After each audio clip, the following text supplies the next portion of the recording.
Well guys, it's time for another update of the tractor.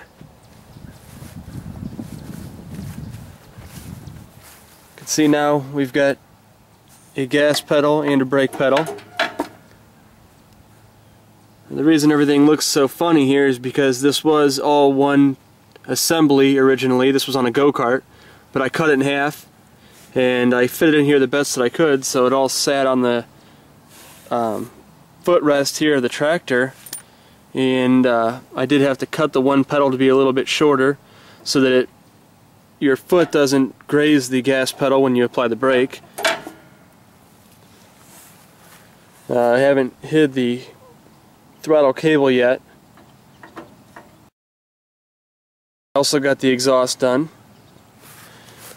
I took a few different exhausts that I had laying around and I welded them together.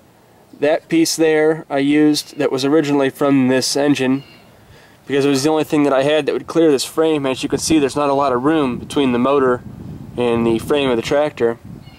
And then I used this big piece that I took off of another exhaust to come up to this muffler that I got off of Briggs & Stratton. And then since I didn't use these holes because the inlet, I just used some bolts and put washers on them to seal those holes the best that I could.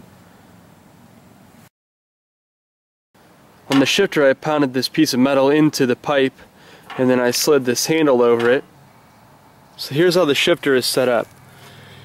First I welded that piece of flat stock onto the frame of the tractor, then I drilled a hole in it so that I could get this 1/2 inch pipe down to the bottom.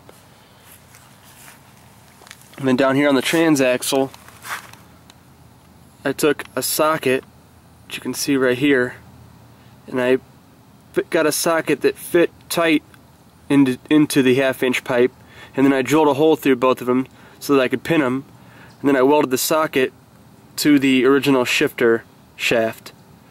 So now if I want to remove the whole shifter assembly from the transaxle up, I can just take this pin out. That was a cotter pin. Now I changed that to this roll pin, but I haven't hammered it in the rest of the way yet. But I've got it in enough so that we can do a test run. Then you guys can see back here in the back end, I did change some stuff around. That originally was the tensioner. Now I'm just using that as an idler so I can clear my shifter.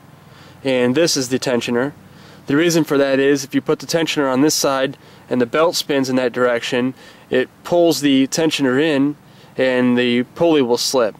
So this way here, the pulley's grabbed real good, and there's no slippage back here.